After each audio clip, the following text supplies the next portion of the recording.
3.3.1.2 The spiritual foundation of substance.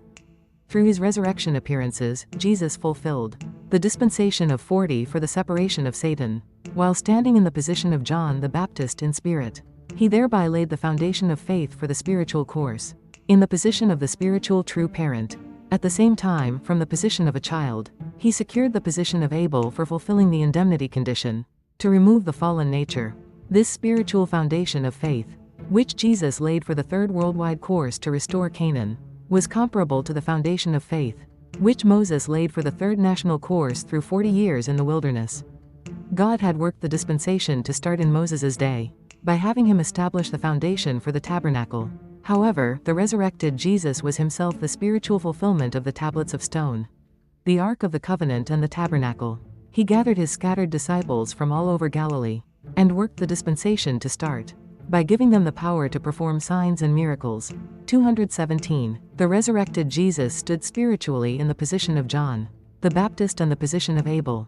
The faithful believers stood in the position of Cain. By believing in Jesus and following him devotedly, they fulfilled the indemnity condition to remove the fallen nature, and restored the spiritual foundation of substance. 3.3.1.3 The spiritual foundation for the Messiah.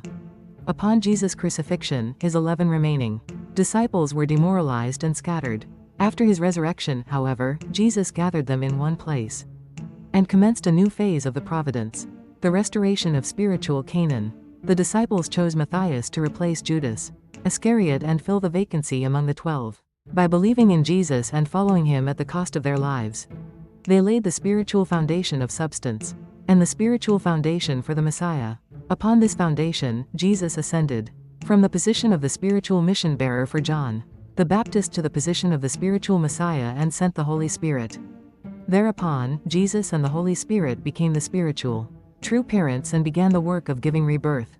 Ever since the descent of the Holy Spirit at the Pentecost, 218 the resurrected Jesus, as the spiritual true Father and the Holy Spirit, as the spiritual true Mother have worked in oneness to grant spiritual rebirth, by spiritually engrafting believers with themselves. This is the work of spiritual salvation, 219, which established a realm of resurrection inviolable by Satan. Even though we may by faith unite with Jesus in spirit, our bodies are still liable to Satan's attack, as was the case with Jesus himself.